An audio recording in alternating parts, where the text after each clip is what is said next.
हम क्यों बने हैं? ये हादसाती तौर पर बने हैं या अल्लाह का कोई प्लान था? दोनों में से जो भी बात थी, उसके अंदर अब हमने इस फ़िक्र को आगे लेके कैसे चलना है? फिर अपने जज़्बात को समझो।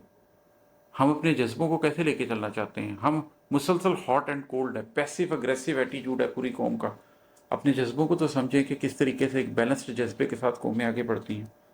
पहले अपनी फ़िक्र को समझो, फिर अपने जज़्बात को समझो, दुनिया के हालात को समझो, कौमों के ख़दशात को समझो।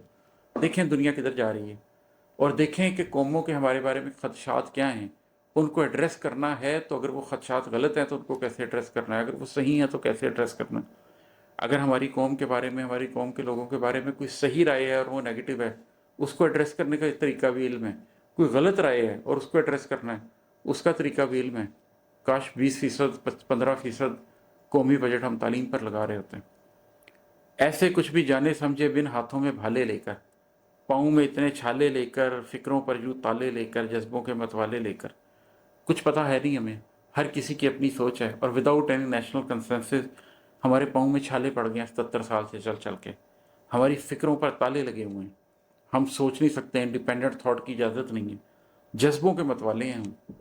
पाँव में इतने छाले लेकर, फिक्रों पर यूँ ताले लेकर, जज्बों के मतवाले लेकर, दुनिया सर करने मत निकलो, कौमों से लड़ने मत निकलो। लड़ने का बहुत शौक है हमारी कौम को, लेकिन रुक कर इस बात को जानने का कि लड़ने के लिए कौन सी सलाहियत हमारे अंदर पैदा होनी चाहिए, उसके ऊपर हम काम ही नहीं कर रहे।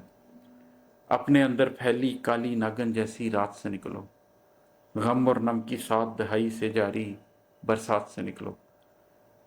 इस लंबे शबीने से निकलने का वक्त है। मुसलसल गम है, उसके नतीजे में मुसलसल रोना धोना है। इस बरसात से निकलने की ज़रूरत है।